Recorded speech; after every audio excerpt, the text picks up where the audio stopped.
My name is Kala, Arvind Kala. How ironical indeed. A dead Agniveer benefits his family more than if he'd be alive.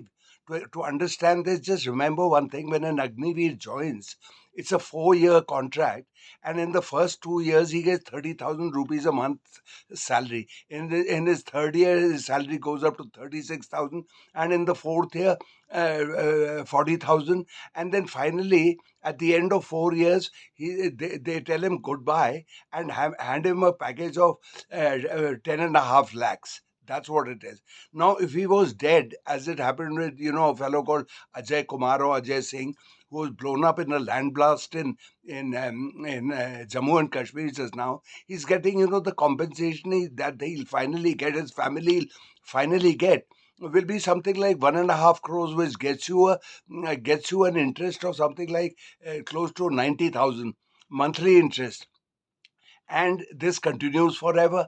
And the thing with the Nagnivi is, it doesn't go to his wife, because he cannot become an Agnivir if he's married, and he can't marry during the 4 years that he serves as an Agnivir.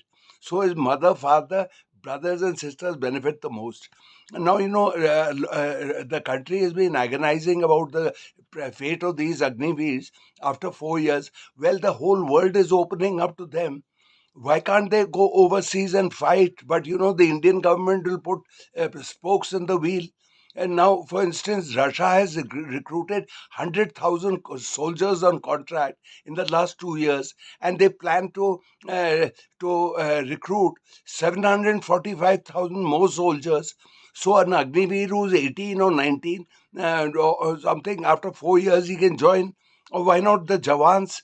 Our army Jawans, I don't know what their strength would be. There'd be something like, as something they'd be a few like, God knows, 100,000, 200,000, 300,000. That's not important. But a lot of them retire at the age of 42. Ukraine, for instance, is also recruiting foreign soldiers, from anybody from 18 to 60. And Russia has been recruiting foreigner contract soldiers on hire for the last 15 years. So there's a huge market for Indian Jawans, etc., etc. Why aren't they sent overseas? I don't understand this. 464 Sri Lankans have gone and joined the Russian army, and 17 have been killed. Now these are figures from the Sri Lanka this home minister or foreign minister, whatever. So if Sri Lanka can do, and we, instead of finding them employment outside, if we don't have goddamn jobs, and they're getting jobs from elsewhere, why not? Why do you get in the way? Do you stop an Indian carpenter from working in Kuwait or Saudi Arabia? So a professional soldier can only fight. So let him go there and fight, and he'll get a very good wage. He'll get if he joins the Russian army, he gets a wage of something like $900, which works out to something like 90,000, 75,000, 90,000. It doesn't matter. And there's a quick path to citizenship. Now, so many all the Sri Lankans who are there, many of them are wounded. They don't want to come back. And the great thing with Ukraine and Russia is that women outnumber the men.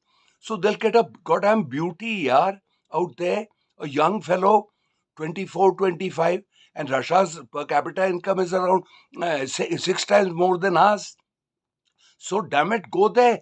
Thousands, and there's no, the unemployment, the youth unemployment here is huge. So when you got a pool of bloody fantastic soldiers, young guys, and Agniveer joins at 17 and a half, and 4 years, he's just 22. He's a very, very young man. So let them go out, and if they and even if they take risks, etc., etc. I mean, there's always, well, don't our Jawans, 50,000 Jawans on the Chinese border facing a risk of war. That is the price you have to pay for that, and you go for the livelihood. Damn it, around 80,000 Indian soldiers died in the World War One, and the same amount died in World War Two. And they were fighting for the British. The Gurkhas have fought for the British or Indian army, etc., etc., soldiers on hire.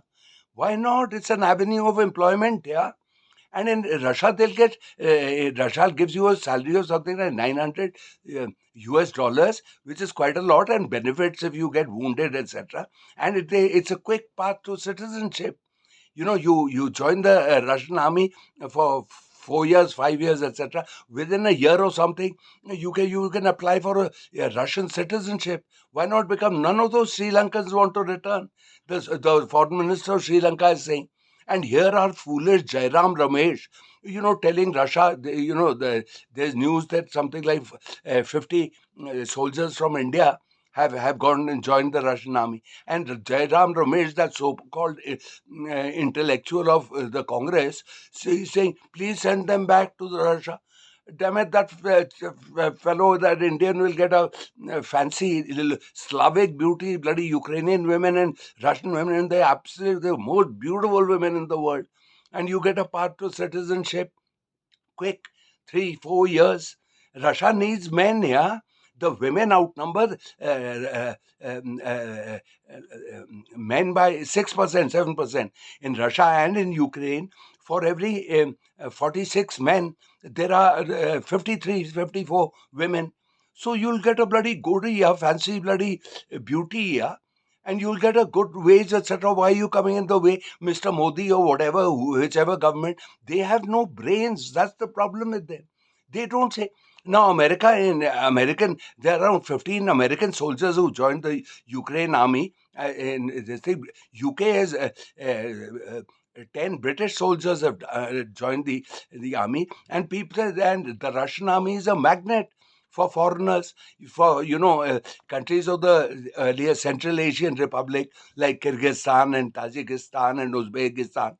It's a livelihood. They've gone there. And so many of them, around 16, 17,000 foreign soldiers have joined the Ukraine army. But here in India, you'll always find the government creating a problem for an obvious solution.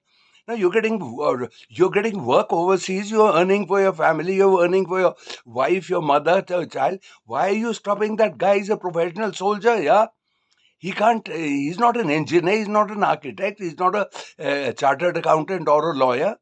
So let him go and have a look at this thing. So pretty soon, the way it is, and the way the world is contracting, I think the US has a lot of military companies. Now, in Russia itself, Russia had soldiers on hire. There was a military company that called Wagner, whose leader revolted against Putin and was bombed in the air. Yevgeny Progino, some things like that. So India should pretty open and say, let's stop being goddamn the world's biggest dopes. Yeah. Africa and India. Nobody wants to come here. Nobody wants to come here. I also want to fuck off. Yeah, I'm unable to. Yeah, huh? So well, friends. I think I've said enough, and uh, well, we'll see you later, alligator. Please.